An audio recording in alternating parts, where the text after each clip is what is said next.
So what's up mga Kaboy George, magbili tayo ng ulam ngayon kasi wala tayong ulam ngayon mga Kaboy George. Tara, samahan niyo ako mga Kaboy George, let's go. 20 na ganito ba?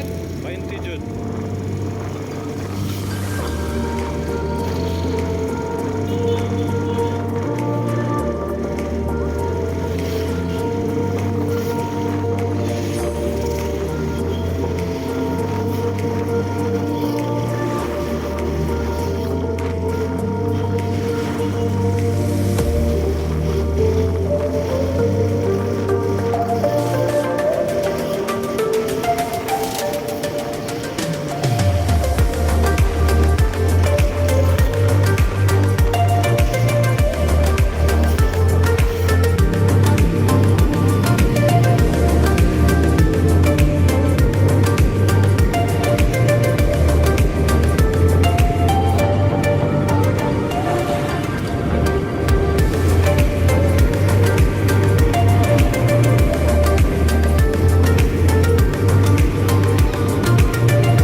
Ayan mga Kaboy George, dito na tayo sa sa merkado.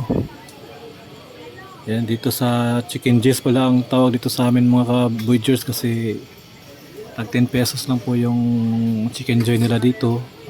Napakamura lang. Affordable lang fried chicken dito mga Kaboy George. Kaya marami bumibili dito mga Kaboy George kasi mura lang.